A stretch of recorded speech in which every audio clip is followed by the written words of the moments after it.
है ना? अब इसमें ये चीजें, जैसे मैं खुद अभी थोड़े बड़े क्यूब्स की तरफ जा रहा हूँ, मतलब कि उतने बड़े 6x6 और 7x7 अभी मेरे पास है नहीं, इसलिए मैं कर नहीं रहा हूँ।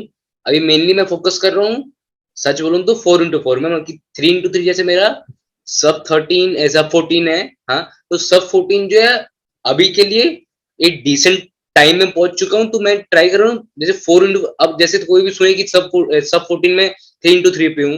हाँ, और अभी सब 1 मिनट में 4x4 में हुई नहीं। हाँ, तो वो एक थोड़ा अनबैलेंस साउंड करता है। बैलेंस मेरे ख्याल से तो कोई भी अगर बोले, हाँ, तो मेरे ख्याल से तो एक बैलेंस बना रहना चाहिए हर एक क्यूब्स के बीच में। अगर आप कोई भी इवेंट कर रहे हो तो प्रॉपरली प्रैक्टिस करो तो वही होगा। अभी मैं 3x3 ज्यादा करता हूँ, सच बोलूंगा कि 3x3 में सबसे ज्यादा प्रैक्टिस करता हूँ। अभी थोड़ा थोड़ा 100 की तरफ भी जा रहा हूँ, मेरे फिंगर ट्रिप्स नहीं बैठते तब भी। सब 27 सब 26 मेरा एवरेज है 100 में, बिना फिंगर ट्रिप्स के। और 4x4 में अभी मुझे, जब मैं प्रैक्टिस करने लग गया हूँ, हाँ, मेरा नॉन मैग्नेटिक 4x4 है, तब सोच सकते हैं कितना ज्यादा लॉकअप, कितना ज्यादा पॉप आते होंगे। और मेरा क्या प्रॉब्लम है, 4x4 पहला बात जुड़ता नहीं है मेरे से, नॉन मैग्नेटिक तो बहुत प्रॉब्लम होती है जुड़ने में। तो इसलिए मैं ट्राई करता हूँ ज्यादा हार्शली मूव ना करूं, कि फास्ट करने चलते पता चला पूरा टूट के हाथ में आ गया, हाँ, तो उससे जोड़ ही नहीं पाऊंगा मैं। तो इसलिए मैं ट्राई करता हूँ आराम से परफेक्ट टर्निंग करूं। हाँ, अब उससे क्या प्रॉब्लम होता है, थोड़ा टाइम कम, टाइम ज्यादा लगता है, तो उससे भी एक प्रॉब्लम होती है। तो मैंने अब जाके, मतलब कि जब से मैंने क्यूबिंग स्टार्ट किया, मतलब ऑलमोस्ट मैंने 15 दिन के अंदर ही 4x4 सीख लिया था। फिर मेरा एक टूट भी गया था, मैं मुझे रिटर्न करना पड़ा, अपना पैसे लाके भेजना पड़ा वापस, कि टूट गया, मुझसे अरे जुड़ेगा नहीं तो मैं रख के करूंगा क्या। 75 रुपीज एक तरफ का चार्ज लगा, मैंने बोला ठीक है आप रख लीजिए, मुझे बैलेंस वापस कर दीजिए, हाँ, नॉन मैग्नेटिक नहीं लूंगा। पर फिर वापस भूत चढ़ा, को बगल में दुकान थी तो वहां से मैंने मेलोंग का ही ले लिया 4x4 नॉन मैग्नेटिक। तो वो उस टाइम से मेरे पास अभी तक चल रहा है। तो अब फाइनली जाके मुझे जब बेस्ट प्राइस में एमजीसी मिला, तब मैंने एमजीसी 4x4 लिया, अभी कुछ दिन में आ जाएगा। तो मैंने पहले इम्प्रूव कर लिया थोड़ा सा। एमजीसी यूज करता हूँ। एमजीसी। एमजीसी मुझे बजट वाइज भी बहुत अच्छा लगा था। इन बजट वाइज 4x4, जैसे आउसू जो है, बहुत जन बोलते हैं आउसू ज्यादा बढ़िया है, यहाँ पर आउसू बहुत ज्यादा कॉस्टली है, एमजीसी से मोर देन डबल है, 2.5 टाइम से ज्यादा। हाँ, तो मेरे ख्याल से एमजीसी बहुत डिसेंट है। और पॉप्स की जो बात करते हैं लोग, बहुत ज्यादा पॉप्स आते हैं। मेरा एक ही कहना रहता है, मैंने इस पे बहुत देख लिया तो अब मुझे प्रॉब्लम नहीं होगी, कि मैंने इस वाले बहुत पॉप्स देख लिए। हाँ, तो अभी आउसू की यही बात है कि लोग कहते हैं कि अच्छा है, बट वो मेनली साइज की वजह से है, जो थोड़ा छोटा है एमजीसी से। तो बट मुझे आउसू डब्ल्यूआरएम उतना अच्छा नहीं लगता, काफी रिजिड लगता है मुझे। डीसी में थोड़ा ज्यादा फ्लेक्सिबिलिटी है जो मेरे टर्निंग स्टाइल को ज्यादा सूट करता है। और एमजीसी, जितने भी रिव्यू देखे हैं, एवरी सिंगल रिव्यू में एमजीसी का एक ही है, बहुत फास्ट टर्निंग है। तो ठीक है, ट्राई करने में मजा आएगा। अब उससे अब हाँ। बहुत लोग बोलते हैं कि नया क्यूब लेने से कोई, मतलब कि फास्ट क्यूब लेने से कोई फर्क नहीं पड़ता ज्यादा, आपका जो एवरेज उसी पर पड़ेगा। पर मेरा ये मानना एकदम नहीं है। अगर आप कोई क्यूब चेंज करते हो जो बेटर है पिछले वाले से, हाँ, अब आप खुद समझ सकते हैं, मेलोंग एमएफजे मेलोंग बजट क्यूब में आता है। अब 450 रुपीज जिसका प्राइस है, और सीधा एमजीसी जो 1600 रुपीज जिसका एमआरपी है, तो डिफरेंस है। और क्वालिटी भी है एमजीसी में, तब उससे इंप्रूवमेंट मेरे ख्याल से बहुत अच्छा होगा। और मैं प्रैक्टिस भी करूंगा, वो बात तो है ही, बिना प्रैक्टिस का ऑब्वियसली नहीं होगा। तो जो ये लोग कहते हैं कि नया क्यूब लेने से तेज नहीं हो गया, वो ज्यादा एप्लीकेबल है 3x3 के लिए। हाँ। कि 3x3 में अगर, जैसे कि मैं WRM 2019 यूज करता हूँ अभी हम्म। करंटली, हाँ। वो और गैप 11M2। अगर मैं WRM 2021 खरीदूं फॉर एग्जांपल, शायद अच्छा क्यूब हो, लेकिन मैं क्यूब की वजह से तेज नहीं होने वाला। लेकिन फॉर एग्जांपल अगर सेम एज यू, अगर मैं मेलोंग 4x4 से फिर एमजीसी यूज करने लगूं, एमजीसी बहुत सुपीरियर क्यूब है, तो फिर इम्प्रूवमेंट होगा ऑफ कोर्स। हम्म। तो वही अभी मैं ट्राई कर रहा हूँ कि धीरे धीरे जाके बड़ी किस में भी ट्राई करूँ। ये नहीं रहे कि मैंने कभी ट्राई नहीं किया खुद को। मेरा जो फर्स्ट डे से क्यूबिंग का, मतलब कि जब से मुझे नॉलेज पड़ी थोड़ा थोड़ा, जब मैंने बिगनर्स में थोड़ा अच्छे से इंप्रूव कर लिया, तो मैं बस बिगनर्स में छोड़ रहा था, जो स्टार्टिंग 3-4 दिन की बात है। जब मैंने रिसर्च किया कि कौन कौन से ऑफिशियल इवेंट्स है, पहले तो मुझे ये भी नहीं मालूम था कि मिरर क्यूब ऑफिशियल इवेंट में आते ही नहीं है। तो इतना ज्यादा पॉपुलराइज रहता है मिरर क्यूब, हाँ, कि क्या लगता है वो ऑफिशियल इवेंट है। बहुत सारे लोग कंफ्यूज जाते हैं ऑफिशियल इवेंट है क्या, हाँ, पर वो ऑफिशियल है हाँ। नहीं। तो मैंने पूरा रिसर्च किया कि कौन कौन से ऑफिशियल इवेंट है। हाँ, फिर मैंने ठान लिया था कि पहले जितने भी ऑफिशियल इवेंट के क्यूब है सब सीख लूंगा, हाँ, ताकि ये रहे कि मुझे सब ऑफिशियल इवेंट से क्यूब आते हैं, हाँ, फिर उससे फिर जो नॉन ऑफिशियल क्यूब है वो सीखूंगा। मेरे सिर्फ तीन तो क्यूब बाकी है, 6x6, 7x7 और क्लॉक। क्लॉक ठीक है, मुझे इजी लगता है वो। 6x6 और 7x7 मेरे ख्याल से मैं कर लूंगा बिना कोई ट्यूटोरियल के, क्योंकि 4x4 और 5x5 जानने के बाद अपने अपने तरफ से ट्राई करूंगा तो हो सकता है मैं बिना किसी ट्यूटोरियल सीख जाऊं। तो अब देखे जब भी मिलेगा क्यूब सॉल्व करने का मौका, तब देखा मतलब जाएगा। में यही बात है कि बस सेंटर का कम्यूटेटर लर्न करना पड़ता है जो कुछ 8 मूवर का होता है, बस उसके अलावा हाँ इट्स आइडेंटिकल टू 5x5। हाँ, तो वही थोड़ा बहुत जो इम्प्रूवमेंट, जैसे सबसे ज्यादा प्रॉब्लम आती है पैरिटी में। 5x5 की पैरिटी अच्छी है, वो बस वो जो एजेस वाला रहता है बस उसी का है। पर 4x4 में ओएलएल और पीएलएल सबसे ज्यादा डिफिकल्ट रहता है। पीएलएल क्यों? कि बहुत सारे केसेस को कंफ्यूज कर देता है कि पीएलएल पैरिटी होगी और नहीं होगी।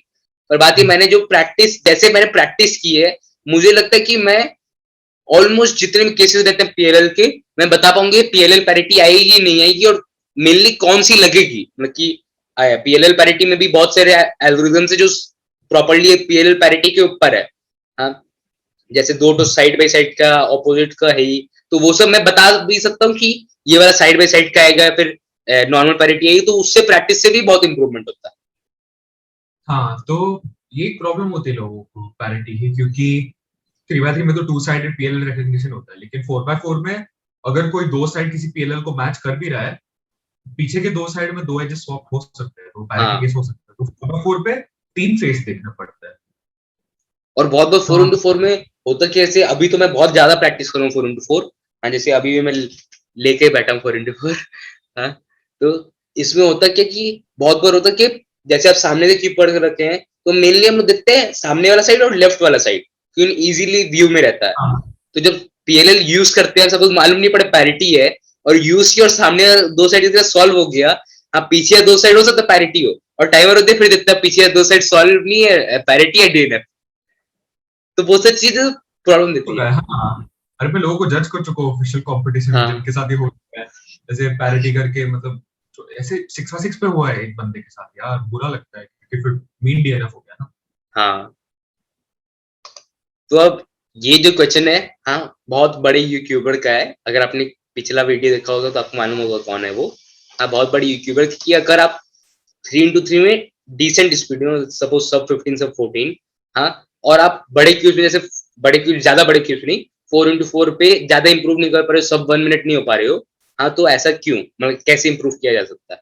आप पहले आंसर बता दीजिए, फिर मैं नाम भी बता दूंगा उनका। तो फोर क्या एग्जांपल दिया, 3x3 पे सब 14 और 4x4 पे सब 1 नहीं हो रहा।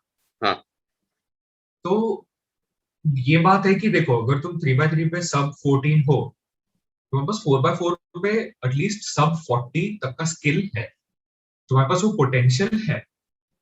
तो तुम ब्रेक इसलिए नहीं कर पा रहे, काफी रीजंस हो सकते हैं। पहला है कि तुम ज्यादा प्रैक्टिस नहीं कर रहे, ठीक है। काफी लोग अंडर एस्टिमेट करते हैं वो कितना प्रैक्टिस कर रहे हैं, सॉरी मतलब हाँ ओवर एस्टिमेट करते हैं, मतलब थोड़ा इन्फ्लेट करके बोलते हैं। मुझे मतलब मेनली मैं यही प्रॉब्लम देखता हूँ मेरे कोचिंग क्लाइंट्स में। या फिर सेकंड चीज हो सकती है कि तुम शायद याओ मेथड नहीं यूज कर रहे हैं, तुम कोई और मेथड यूज कर रहे हो जो तुम्हारे 3x3 मेथड से लिंक ना हो। तीसरी चीज ये हो सकती है कि तुम बस बहुत ज्यादा इनएफिशिएंट हो, क्योंकि देखो अगर तुम 3x3 में सब 14 हो, टर्निंग की कैपेबिलिटी तो है तुम्हारे पास फॉर सब वन, तो फिर प्रॉब्लम क्या हुआ, एफिशिएंसी एंड लुक अहेड का। तो मैं यही कहूंगा कि वॉक थ्रूज देखो, थोड़ा सा लुक अहेड पे फोकस करो, बस एफिशिएंट हो थोड़ा ज्यादा। क्योंकि मतलब शुरू के स्टेजेस में मैं सब वन काफी इंटरमीडिएट कंसिडर करता हूँ, तो अगर उसी स्टेज पे एफिशिएंट होने की आदत पड़ जाए, that will also help later on. तो आपको मेरे ख्याल से नाम सुनने का वो हो रहा होगा कि कौन है वो बड़े यूट्यूबर। आप भी जानते हैं, he is none other than H Cubist. Nice. तो ये मेरा ही क्वेश्चन था मतलब एक्चुअली। बैरियर सुन के ही पता चल गया था। हाँ, वो मुझे मालूम था कि जैसे मैंने बोला कि अभी जो पिछला बात है सब 14 और सब 1, तभी मैंने समझ गया था कि आपको एक आइडिया पड़ गया होगा। हाँ, तो मेरा वही था कि अब 8 तो जो स्टेज आता है 4x4 का, जो व्हाइट का जो तीन तो जो एच पीसेस यूज हाँ वो करते हैं, मतलब कि मैं याहू मेथड स्टार्टिंग से यूज करता हूँ, तभी मैंने रिडक्स यूज ही नहीं किया आज तक। फर्स्ट डे 4x4 का मैं यायू यूज कर रहा हूँ। तो वो वाला जो स्टेज रहता है, मैं जिस तरीके से करता हूँ वो रहता है नीचे वाइट रहता है, और मेनली जो लोग करते हैं वो करते हैं साइड में रहते हैं सेंटर्स। ये मैं भी करता था एक्चुअली, सब 40 और मेरा ऑफिशियल 36 एवरेज था विद क्रॉस ऑन बॉटम, और फिर मैंने स्विच किया। तो समझ रहे हो ना कि मैं क्यों कह रहा हूँ कि पहले एफिशिएंट बन जाओ, क्योंकि वरना मेरी तरह स्ट्रगल करोगे, मैं ये स्ट्रगल कर चुका हूँ। तो मैं एक एग्जांपल दे देता हूँ, मेरे पास अभी क्यूब है तो। मेरे पास भी है। चलो अच्छा, थोड़ा कोचिंग क्लास है तो नहीं जा रहा। अच्छा हाँ, तो फर्स्ट 2 सेंटर्स बन गए व्हाइट और येलो। तो अब ये अगेन क्यूब स्किल्स पे ये अच्छा जनरल रूल दिया है कि कोई भी क्रॉस एज में 6 मूव ज्यादा नहीं लगने चाहिए। तो थोड़ा सा एंगल तुम लोगों के लिए वियर्ड होगा, बट यहाँ पे ये दो, थोड़ा लाइट का करो ड्रॉप करो, दो व्हाइट ग्रीन पीसेस है राइट। हाँ कहाँ पे है? हाँ हाँ, ये दोनों हाँ। राइट। तो नहीं, ये 4 मूव ये सॉल्व हो जाएंगे। व्हाइट और तो येलो थे ना मतलब वो। व्हाइट और येलो एज कैसे हो सकता है भाई? नहीं, मुझे येलो एज की दिखा। बात। नहीं, मुझे अरे यहाँ से नहीं, व्हाइट ग्रीन और येलो दिखा। तो ये है कि क्रॉस ऑन लेफ्ट करने में एफिशिएंसी की मुझे प्रॉब्लम नहीं हुई थी। मुझे प्रॉब्लम हुई थी लुक अहेड की, क्योंकि मुझे फिंगर ट्रिक्स की आदत नहीं थी। अब ये इंपॉर्टेंट चीज है लुक अहेड के लिए। बहुत लोग लुक अहेड में बहुत ज्यादा जल्दी जंप करते हैं। लुक अहेड का एक प्रीरेक्विजिट होता है कि जो जो चीजें तुम कर रहे हो, उसको छोड़ जो दो। जो सॉल्यूशन तुम कर रहे हो, उसकी 100% आदत होनी चाहिए। कोई भी हाँ। अगर मैं तुम्हें दो क्रॉस एजेस दिखा दूं 4x4 पे कहीं पे भी कि एक व्हाइट एज यहाँ पे, उसका कॉरस्पॉन्डिंग एज यहाँ पे है, हम्म। वो तुम्हें ब्लाइंड फोल्डेड या फिर कम से कम पूरा सोल्यूशन मालूम होना चाहिए, हाँ। तब जाके तुम लुक अहेड कर पाओगे। क्योंकि अगर तुम्हें करंट सोल्यूशन में ही सोचना पड़ रहा है क्या करना है, तो लुक अहेड कैसे करोगे? वो मेंटल रिसोर्सेज वेस्ट हो रहा है ना। तो वही। सबसे पहले बात ये कि गेट योर एफिशिएंसी डाउन। आदत करो एफिशिएंट बनने की, फिर लुक अहेड अपने आप बिल्ड हो जाए। चलो, थोड़ा सा अच्छा गाइड मिला। अब मैं ट्राई करूँ। मैंने ट्राई किया था कि क्या बोलते हैं, साइड में सेंटर से रख के, पर वो मुझसे हुआ नहीं। ठीक है, प्रैक्टिस करके मेरा होगा नहीं। अब मेरा वही आदत है, हड़बड़ाहट से होता है कि बस एक दिन ट्राई किया, हुआ नहीं, टाइम ज्यादा लग रहा था, छोड़ दिया। बात ये है ना कि 3x3 पे हम क्रॉस बॉटम पे करते हैं तो हमारे लिए ज्यादा इंट्यूटिव है कि 4x4 पे बॉटम पे करें, लेकिन वो एफिशिएंट नहीं है। मतलब किसने सोचा था कि क्रॉस हम लेफ्ट पे करेंगे, लेकिन फिर ये काफी साल से डेवलप हुआ है, तब लोगों ने रियलाइज करा कि हाँ, cross on left is the most efficient. तुम्हें खुद पता चलेगा कि इसका एक्चुअली फिंगर ट्रिक्स बेटर है काफी क्रॉस ऑन हाँ। बॉटम से। रोटेशंस भी थोड़े कम लगते हैं। तो अभी ये आदत कर लो। क्यूब स्किल्स पे वॉक थ्रूज देख लो। मैं तो अभी भी, even to you, I would recommend CubeSkills. हाँ, आपने पहले ही बोला था उसके, फिर मैंने मेरा ऑलमोस्ट जितना भी ओएलएल है सब मैंने क्यूब स्किल से, ऑलमोस्ट पूरा ही ओएलएल मैं टूलो छोड़ के, हाँ, सब क्यूब स्किल से ही लर्न किया था। आपने जब बताया था उसके बाद ही मतलब अच्छा लगा मुझे। बाकी से अच्छा ही लगा मुझे। यहाँ पे इजी मैं है। थोड़ा सा खुद को अगर प्लग करूँ, तुम लोग क्यूब ले लो कि क्यूब एक्सपर्ट पे मुझसे पर्सनल कोचिंग भी ले हाँ, सकते हो। वो मैं था। तो ओवरफो की कोचिंग देता हूँ, चाहिए हो तो you can opt for that. Sure, देखूंगा। अब ये तो सिचुएशन है। अब बोल सकते हैं अब टीडीएस खेल रहा हूँ आपके साथ। हाँ, ये तो सिचुएशन है कि सपोज कल आपका एक तो कंपटीशन है। हाँ, और आज आपके घर पे एक मेजर पार्टी है जिसमें बहुत सारे गेस्ट आने वाले हैं। तो आप क्या करेंगे? कल के कंपटीशन के लिए प्रैक्टिस करेंगे या फिर पार्टी एंजॉय करेंगे?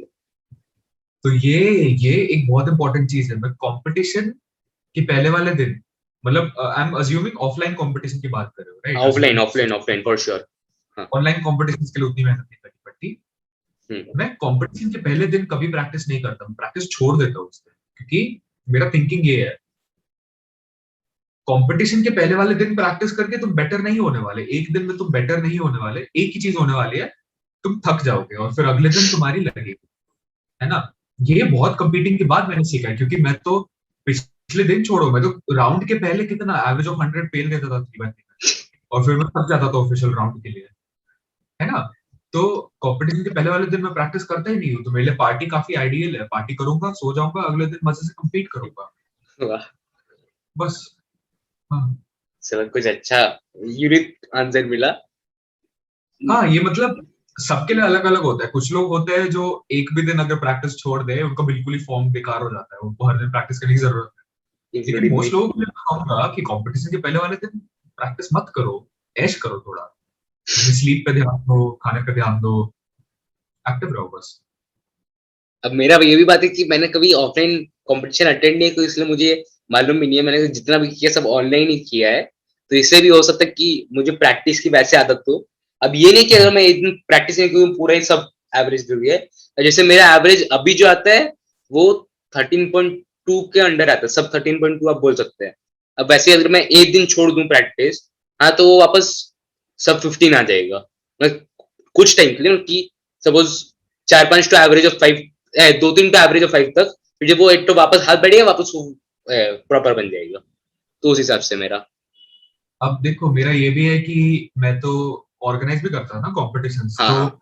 ऑफलाइन कॉम्पिटिशन्स मेरे लिए बहुत ज्यादा टायरिंग होते थे। मतलब पूरे दिन compete करके मैं थक जाता था, घर आके अगले दिन के लिए प्रैक्टिस करने का ऑप्शन ही नहीं था मेरे पास, मैं सो जाता था सीधा। कुछ कुछ दिन मैं घर 7 बजे पहुंच के 7 बजे ही सो जाता था, इतना थका हुआ होता था। हम्म। ऑर्गेनाइजेशन में मेहनत है। और तुम्हें लग रहा होगा ऐसे कि एक दिन प्रैक्टिस नहीं करोगे तो सब 15 हो जाएगा, लेकिन वो बात नहीं है। वो बस it is a matter of तुम वार्म्ड अप नहीं हो। वार्म अप करके वापस तुम्हारा 13.2 आ जाएगा, बिकॉज एक बार तुम एक लेवल पहुंच चुके हो। हाँ, इतनी इतनी आसानी से जाता नहीं है। वो तो रहता है। जैसे मैंने देखा है कि जब मैंने क्यूबिंग स्टार्ट की थी, स्टार्टिंग में जब मैंने क्यूब सीखा था, टू बी ऑनेस्ट, तो बस सीखा और छोड़ दिया था, और उस टाइम मेरा एवरेज था सब 1 मिनट। लेकिन वो तो क्रेज रहता है ना कि पूरा पूरा दिन लेके बैठने का। अब क्यूबिंग ऐसा हॉबी है जो मैं सबको बोलता हूँ, ये आपको, आप पहले ही इसको एक तो कॉशन दे देता हूँ, बिवेयर हो जाना कि एडिक्टिव बहुत है। क्यों? अब आप अगर सॉल्व कर रहे हैं, एवरेज आया तो आप सोचेंगे कि थोड़ा और फास्ट करूं।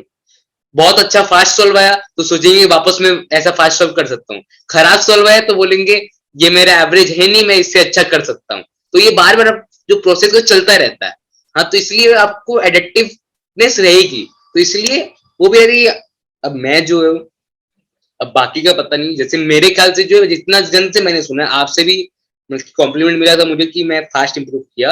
हाँ, मतलब कि अपनी तारीफ नहीं कर रहा हूँ, पर जनरली बता रहा हूँ। जैसे 6 महीने में मैं अभी ऑलमोस्ट सब 13 हो चुका हूँ, सब 14 नहीं बोलता हूँ, सब 14 जो हूँ, उसमें ये नहीं कि बस मेरा लक काम किया, फिर मेरा कुछ वैसा स्टाइल अच्छा है। अगर मैं क्लियरली बोलूँ तो मैंने बहुत प्रैक्टिस की है, मतलब कि पर डे में कम से कम 2-3-4 घंटा मेरा पूरा टाइम क्यूबिंग में ही जाता है। तो उससे ये मैटर करता है। तो अगर वैसे काउंट करके अगर देखा है तो उसमें मैं स्लो ही हूँ, कि हर रोज 2-3 घंटा प्रैक्टिस करके 6 महीना, उस कंपैरेटिव उस करिए कंपेयर करें तो बहुत स्लो हूँ मैं इम्प्रूवमेंट में। तो इसलिए बहुत सारे लोग मिसकंसेप्ट कर लेते कि बहुत फास्ट इंप्रूव किया, लक अच्छा था या वैसे कुछ था। तो वो सब का भी एक तो रहता है कि हाँ, आप कितना देर प्रैक्टिस कर रहे हैं, कितना एफिशिएंटली प्रैक्टिस कर रहे हैं। अब बहुत लोग रहते हैं कि प्रैक्टिस करने बैठे 1 घंटे प्रैक्टिस करो, पर एफिशिएंटली करो कि हाँ आप कर रहे हैं, इंप्रूव कर रहे हैं। अब इसमें मैं ये भी बोलूंगा कि स्लो सॉल्व बहुत जरूरी है। पहले मुझे रियलाइज हुआ नहीं था कि स्लो सॉल्व एक तो टाइप बोरिंग हो जाता कि धीरे धीरे कर रहे हो, मालूम तो है यही करना है, पर धीरे धीरे कर रहे हो। पर बाद में जब थोड़ा सा इंप्रूवमेंट होने लगा उससे, तब मालूम पड़ा कि स्लो सॉल्व जो, उससे आपको मालूम पड़ जाता है कि आप कितना एफिशिएंटली लुकेट कर सकते हो। कि मतलब स्लो सॉल्व में खराब लुकेट कर रहे हो, मतलब समझ लो कि एक्चुअल फास्ट सॉल्व में आपको रियलाइज नहीं हो रहा, पर आपका लुक रेट बहुत ज्यादा खराब है। लेकिन स्लो सॉल्व में अगर आप प्रॉपर लुक रेट कर रहे हो, मतलब आपका एक्चुअल सॉल्व में थोड़ा खराब है। लेकिन स्लो सॉल्व में जितना आप कर रहे हो उससे आप एक लेवल डाउन नहीं हो एक्चुअल सॉल्व में। तो उससे ही फर्क पड़ता है। हाँ, और ये मैंने फिर से बोला कि बहुत लोग अपना प्रैक्टिस टाइम इन्फ्लेट करके बोलते हैं कि अरे हम तो दिन में 3-4 घंटे प्रैक्टिस करते हैं। तो मैं पूछता हूँ कितने सॉल्व करते हो, बोलते हैं 50।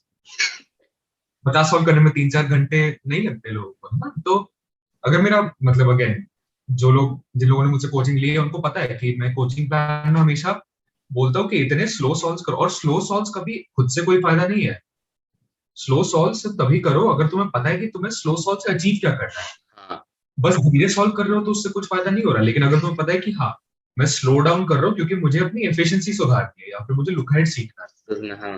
है, तो मैं लोगों को लिख के देता हूँ कि do 50 slow solves in a day with focus on not pausing या फिर विद फोकस ऑन एफिशिएंसी। और मैं लोगों को ये बोलता हूँ कि दिन में मिनिमम इतने 50, 100, 200 टाइम सॉल्व करो, है ना? क्योंकि कुछ लोगों को यही होता है कि they just don't practice enough.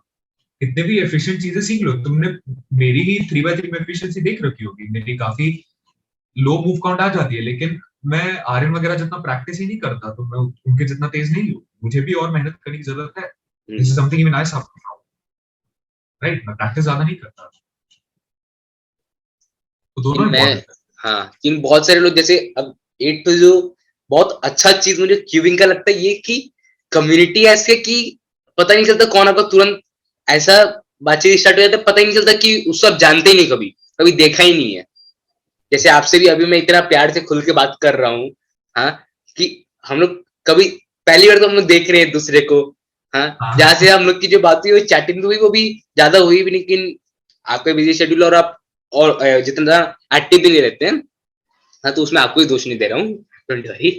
हाँ, तो रेयरली हम लोग की बात होती है, हाँ, उसमें भी अब हम लोग इतना खुल के बात करें तो आप समझ सकती हैं एक जो हॉबी है, अब कहाँ आप गुड़गांव, कहाँ मैं हावड़ा कोलकाता, हाँ, कितना डिस्टेंस है, ना ही हमने कभी एक दूसरे से, ना ही मैं जानता था आपको क्यूबिन से पहले तक, हाँ, उससे ऐसे पता नहीं ऐसा बातचीत हुआ, हाँ, कि अभी हम लोग इतना प्यार से बातचीत कर रहे हैं, अगर कोई और फील्ड हो उसमें समझने में भी टाइम लगता है वैसे।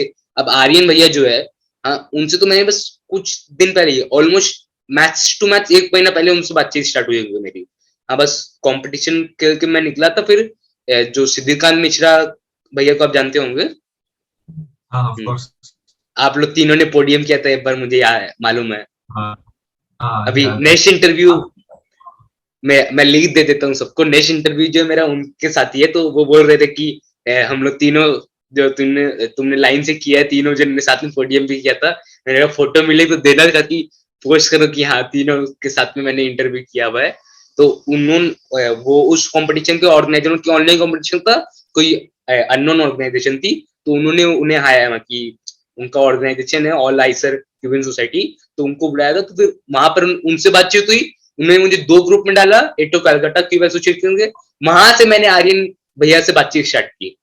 तो सोच सकते हैं कैसे कनेक्शन बना और कहाँ से कहाँ फिर उनका इंटरव्यू ले रहा था, फिर आराम से प्यार से बातचीत हुई, हंसी मजाक कितना हुआ, फिर अभी चैट पे बातचीत होती रहती है, हाँ, तो बहुत अच्छा लगता है।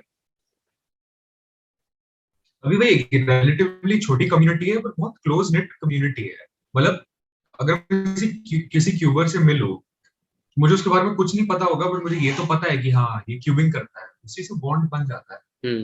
है ना? मतलब आर्यन से तो मैं क्यूबिंग कंपटीशन के थ्रू ही मिला, और वो अब मेरा बेस्ट फ्रेंड है, हाँ समझ जाओ, है ना? वही। और मेरा क्या बात है कि मैं इंट्रोवर्ट नहीं हूँ, एक्सट्रोवर्ट बहुत अलग लेवल का हूँ, कि अगर मैंने किसी से बातचीत स्टार्ट हुई बहुत हंसी मजाक रहता है, बहुत अच्छी से बातचीत होती है, पर मैं सामने से अप्रोच किसी को रेयरली करता हूँ, तो रहती है ना अंदर से फीलिंग, बाकी मैं इंट्रोवर्ट वाला एक्सट्रोवर्ट हूँ, हाँ, कि पहला बात उतना ज्यादा फ्रेंड से साथ बातचीत में, फ्रेंड सब है स्कूल में, हर एक सिंगल लड़का फ्रेंड है, हाँ, क्लास का हर एक सिंगल लड़का, मतलब बातचीत वैसे है, पर जिसको बेस्ट फ्रेंड बोलते हैं, फिर जो नॉर्मल ग्रुप भी रहता है मेरा वैसा कुछ नहीं है, पर क्यूबिन से जो धीरे धीरे बन रहा है, और कोई वैसे जान पहचान का भी नहीं हो तब भी, हाँ, जो ऑनलाइन फ्रेंड्स भी जेन्युइन है तो अच्छे हैं। ये बहुत सारे तो आपको तो मालूम है कि ऑनलाइन फ्रेंड्स का जो आजकल हिसाब चल रहा है वो तो रहने दीजिए, पर क्यूबिन जो एक जेन्युइन चीज है, और हाँ जब लोग आपसे सामने से पूछते हैं, मतलब एज अ हेल्प के हिसाब से कि आप मुझे गाइड कर सकते हो, उससे बढ़िया चीज मुझे आज तक फील ही नहीं हुई कभी। जब मुझे फर्स्ट टाइम किसी ने मैसेज किया था कि आप मुझे इस चीज पे हेल्प कर सकते हो क्यूबिंग के रिलेटेड, हाँ, वो जो बेस्ट फीलिंग रहती है, हाँ, वही थी मेरी, कि हाँ, किसी ने मुझे केपेबल समझा कि मैं उसकी हेल्प कर सकता हूँ क्यूबिन के थ्रू, और मेरा एक्सपीरियंस कितना है, नॉट अ ईयर, आधा साल का एक्सपीरियंस है मेरा। तो वही है कि मतलब जब मैंने क्यूबिंग फ्रेशली स्टार्ट किया, तो मैं लोगों को आइडलाइज करता था, तो अब जब लोग मुझे आइडलाइज करते हैं, अच्छा भी लगता है और थोड़ा अजीब भी लगता है कि मतलब इस स्टेज पे पहुंच चुका हूं मैं, है ना? तो एक तरीके से अच्छा ही है कि लोग हम्म। मतलब एक दूसरे को आइडलाइज करने से शर्माते नहीं है। मतलब काफी लोगों के पास ना घमंड होता है कि वो हाँ। दूसरे लोगों को आइडलाइज करना नहीं चाहते। आर्यन जो मेरा बेस्ट फ्रेंड है, मैं उसको अब तक आइडलाइज करता हूँ, यार इतनी मेहनत करी है बंदे ने, मतलब इंडिया का फास्टेस्ट सॉल्वर है 3x3 में, बहुत इज्जत करता हूँ उसकी। उनको तो He's for doing sure. good. हाँ मतलब उन्होंने बताया कि कैसे उनका जो जर्नी था, पूरा एपिसोड जो मैंने रिकॉर्ड किया, मुझे इतना अच्छा लगा कि अभी आपके साथ भी बात करूं, इतना अच्छा फीलिंग हो रहा है कि लग रहा है पहला बात कि एकदम जान पहचान वाले परिवार वाले के साथ बात कर रहा हूँ, पहला चीज। और दूसरा चीज कि हाँ, मतलब मेरा जो इंटरव्यू है सफल जा रहा है, मतलब कोई वेस्ट नहीं हो रहा। जो 1 घंटा टाइम है, ऐसे कुछ भी काम कर सकता था, यूट्यूब का भी काम, हाँ भले ही उससे इनकम ना हो, पर एक सेटिस्फेक्शन रहता। पर इससे ज्यादा सेटिस्फाइंग चीज कुछ नहीं है कि हाँ कुछ टिप्स मिली। अब जैसे बहुत सारे क्वेश्चन रहते हैं कि जिसमें मुझे लगा कि आपका आंसर ऐसा होगा या फनी वे में जाएगा। जैसे पिछली बार जब आर्यन भैया सब कर रहा था, तो उसमें एक जन ने पूछा था हाँ कि आप कैसे एल्गोरिथम लर्न करते हैं बिना प्रैक्टिस के। अब कोई भी जनरल क्यूबर रहे तो उससे यही लगेगा कि मजाक का क्वेश्चन है, बिना प्रैक्टिस से कौन लर्न कर सकता है। पर उन्होंने जो एक्सप्लेनेशन दिया, हाँ अलग ही लेवल का, कि आप जो है प्रैक्टिस कर सकते हैं ब्रेक डाउन करके, कि इसमें ये सच्ची मूव है तो ये सच्ची मूव है, फिर इसके बाद ये सेटअप मूव आप बोल सकते हैं, फिर ऐसे करना है, फिर पेयर देख रहे हैं तो पेयर बाहर जाएगा वैसे। तो उससे जो एक तो और जो इमेज बनी कि हाँ, जैसे अब आपका पॉइंट ऑफ व्यू अलग है, मेरा पॉइंट ऑफ व्यू अलग है, हम लोग शेयर करें तो आपसे मुझे कुछ चीज सीखने मिल रही है और कुछ चीज आपको भी मुझसे सीखने मिलेगी, हो सकता है सीखने मिले। हाँ नो डाउट कि आप ज्यादा जानते हैं इस चीज के बारे में, पर हो सकता है बहुत सारी माइन्यूट चीजें रहती है जो आपके दिमाग में कभी बैठ जाती है, छोटी सी चीज, हाँ तो वो आपके बहुत काम आती है। हाँ तो ये सब चीज बहुत फर्क पड़ता है। हाँ, अग्रीड। अब लास्ट क्वेश्चन जो है इस सेशन का, बहुत लंबा सेशन हो जा रहा है, ऐसे दो पार्ट में बांटना ही पड़ेगा मुझे। हाँ कि आपके ख्याल से मेन रीजन जो है, अभी के लिए हिसाब से नहीं बोलूंगा, पर ऑल ओवर जो है, लॉकडाउन को छोड़ दीजिए, ऑल ओवर जो है क्यूबिंग स्पेशली इंडिया में इतनी पॉपुलर क्यों नहीं है? लॉकडाउन में हुई है नो डाउट, पर ऑल ओवर का बात कर रहा हूं मैं। आई मीन ये बात है कि लोग थोड़ा सा अंडर एस्टिमेट करें, मतलब क्यूबिंग पॉपुलर है मैं कहूंगा, लेकिन मेन स्ट्रीम नहीं हुआ है। मतलब वो इसलिए है क्योंकि अभी भी लोग रूबिक्स क्यूब को ऐसी चीज व्यू करते हैं कि बहुत इम्पॉसिबल चीज है। जैसे कि अगर किसी से मिल रहे हो, अगर तुम उन्हें बोलो कि मैं क्रिकेट खेलता हूँ या मैं गिटार हाँ बजाता हूँ, है ना, मतलब उनको लगेगा हाँ ठीक है, ठीक है, सही है, कोई कूल है। हाँ। वो बोलोगे रूबिक्स क्यूब सॉल्व करना आता है, हैरान हो जाते हैं, अरे ये बोल कैसे दिया लड़के, है ना। तो और 10 सेकंड के अंदर 15 सेकंड के अंदर अलग ही हाँ, मतलब अब हमें पता है कि 3x3 पे 1 मिनट का बैरियर तोड़ना कोई बड़ी बात नहीं है। बढ़ जो भी जाती। कब करता है 1-2 महीने में मैक्सिमम टूट जाता है 1 मिनट का हाँ बैरियर, है हाँ ना। किसी ऐसे जने को बोलो जिसको रूबिक्स क्यूब के बारे में आइडिया नहीं है कि ओ मैं 1 मिनट के अंदर करता हूँ, पागल हो जाता है। क्योंकि वो स्टिग्मा बन रखा है रूबिक्स क्यूब के अराउंड ना, कि मतलब वर्ल्ड क्लास होना तो छोड़ो, सॉल्व करना ही इतनी बड़ी बात है, इसलिए लोग इसमें घुसने से पहले गिव अप कर देते हैं। कुछ लोग एडल्ट्स, अब तो मैं भी एडल्ट हूँ, लेकिन जब मैं हाँ थोड़ा बच बच्चा था, हाँ। तो जैसे मेरे मॉम के दोस्त बोलते थे रूबिक्स क्यूब सिखाओ, मैं जैसे ही सिखाना शुरू किया, ये लोग बोलते यार मुझसे पहला ही स्टेप नहीं हो रहा, इतना मुश्किल है। तो ये लोग गिव अप कर देते हैं, ये थोड़ा डिफीटिस्ट एटीट्यूड बन जाता है। ये मेरे साथ, ये तो मैंने बहुत रियलाइज किया ये चीज, कि ये जो होता है हाँ, कि तो हाँ बोलिए बोलिए बोलिए। हाँ, तो जैसे कि मेरे और शेल्डन के बीच में वो क्यूबियो का 7x7 मैच हुआ था, वो मेरे मॉम को देखने में मजा आया था।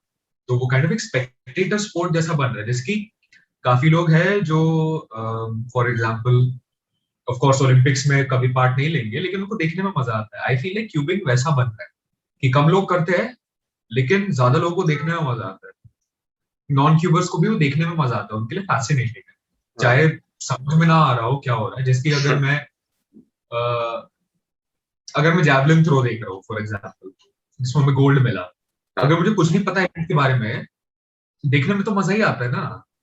तो क्यूबिंग वैसा कुछ सिमिलर सा बन रहा है रेड बुल के साथ, सीएसयूएल के साथ, मंकी लीग के साथ, क्यूबिंग एट होम के साथ। तो वही है कि लोग, क्यूबिंग शायद कम से कम 5 साल के लिए मेन स्ट्रीम नहीं बनेगा, लेकिन पॉपुलर हो रहा है। दोनों मैं अलग चीजें कंसिडर करता यही चीज, जैसे जो मेरा जो एट टू इस अब स्पीच बोल सकते हैं, हम के जो टैलेंट जो था जिसमें मैंने पार्ट लिया था, तो उसमें मैं फर्स्ट आया था, मैंने रूबिक्स क्यूब के बारे में बोला था, टैलेंट बहुत सारे थे उसमें, अलग अलग टैलेंट से। तो उसमें मैंने यही कहा था, जो मेरा अभी भी पॉइंट ऑफ व्यू, कोई भी बोले मुझे हाँ कि रूबिक्स क्यूब पॉपुलर क्यों नहीं है इंडिया में, यही होता है कि जो छोटे बच्चे रहते हैं, ऑलमोस्ट जैसे आपने स्टार्टिंग में मेंशन किया कि सबके पास घर में क्यूब होता ही है, हूँ। और नहीं भी होते तो 20 रुपीज क्यूब इज उतना बड़ा साउंड नहीं करता है। हाँ तो पेरेंट्स क्या करते हैं जनरली, वो छोटा सा अनब्रांडेड जो घूमता ही है, जिसको स्क्रैम्बल करना ही इम्पॉसिबल है, सॉल्व तो छोड़ दीजिए आप, जिसको स्क्रैम्बल ही नहीं किया जा सकता, हाँ, तो वो वाला क्यूब अगर ला के दे देते हैं, क्या चीज के लिए? एक ही चीज के लिए, बच्चा जो उसमें बिजी रहे, घुमाते रहे, उनको डिस्टर्ब ना करे। अब मेरा वही पॉइंट था कि उनको डिस्टर्ब ना करे, ठीक है, पर एक जन को इनिशिएटिव लेना पड़ेगा कि उसको सिखा दे बच्चा को, तो उसका डेवलपमेंट भी होता रहेगा और उनका प्रॉब्लम भी नहीं होगा पेरेंट्स को। पर ये जो अवेयरनेस जो थोड़ा सा ये बहुत लैक करता है इंडिया में। हाँ, और ये बात सही बोली कि मतलब बच्चे इसमें लगे रहेंगे, उनको डिस्टर्ब नहीं करेंगे। मेरे पेरेंट्स इतने खुश थे जब मैं क्यूबिंग मैंने शुरू किया था, क्योंकि वो कहते थे चलो शुक्र है फोन पे नहीं पढ़ा रहा था पूरे दिन। हाँ, ठीक है, पेरेंट्स का यही रहता है कि अच्छा कुछ तो कर रहा है फोन पे रहने के अलावा, या लैपटॉप पे या गेमिंग कंसोल पे रहने के अलावा, क्योंकि उस टाइम पे मेरा गेमिंग का बहुत एडिक्शन था, स्पेशली 2015-16 के आसपास। मतलब जीटीए खेलता था, मेटल गियर सॉलिड खेलता था, बहुत गेम्स खेलता था मैं, दिन भर उसी में जाता था मेरा। तो वो खुश थे कि चलो अब इसका स्क्रीन टाइम कम हो रहा हाँ, है ना। लेकिन फिर मैं क्यूबिंग से इतना ज्यादा ऑब्सेस हो गया, तो फिर वो थोड़े से फिर से परेशान होने लग गए, है ना। तो वही है कि एक बार लोग आ जाए कम्युनिटी में, फिर डेवलप करते रहते हैं, लेकिन वो एंट्री नहीं करते लोग ना, हाँ, सॉल्व सीखते ही नहीं है। उनके लिए बस एक कलरफुल सा टॉय है, उनको हाँ। पता नहीं कि पीछे कितनी ब्यूटीफुल कम्युनिटी है। अब इसमें से बहुत कि जैसे मेरे टोटल नंबर ऑफ स्टूडेंट जो मैंने सिखाए हैं वो है 2। एक बगल में नेबर आंटी रहती थी उनको, और एक तो भाई अभी घर पे आया हुआ है कि जैसा कि मैंने आपको डिस्कस किया था, दिल्ली में रहते थे वो लोग। हाँ, तो वो लोग घर पे आए हुए हैं अभी, मतलब कि रहने कुछ दिन। हाँ, तो अभी वो लोग आए हुए, तो वो भाई को भी मैंने सिखाया था।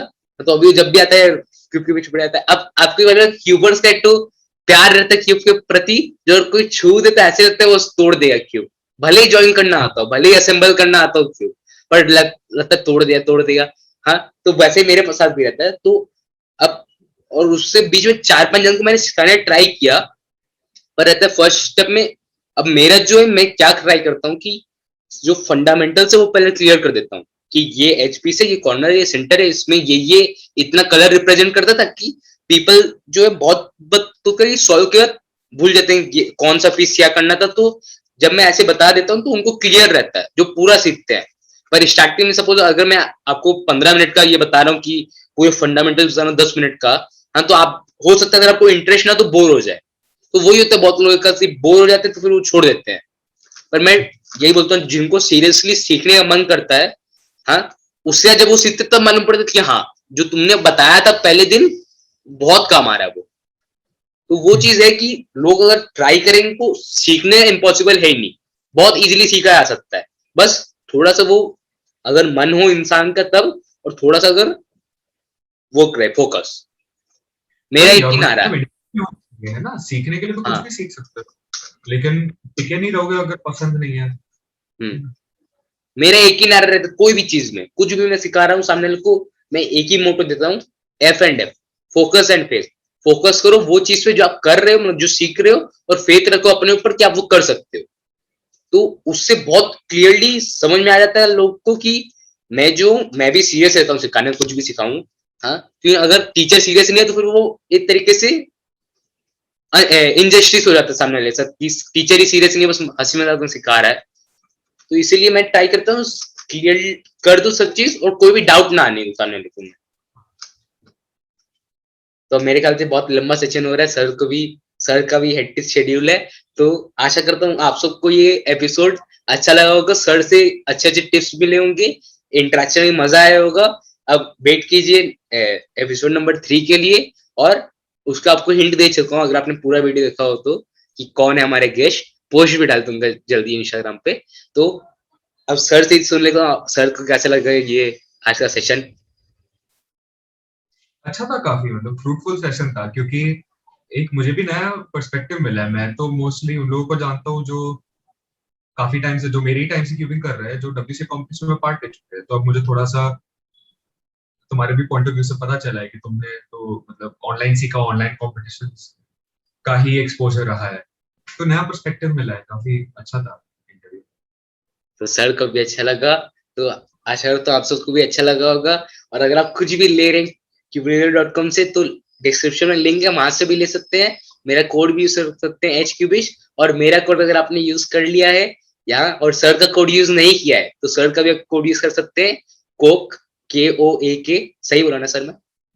हाँ हाँ बिल्कुल। हाँ, तो उसे भी यूज कर सकते हैं ताकि आपको ये फायदा मिले, वी कैन ऑल्सो एंजॉय। तो आज का सेशन यहीं पर खत्म करते हैं, तब तक के लिए बाय बाय।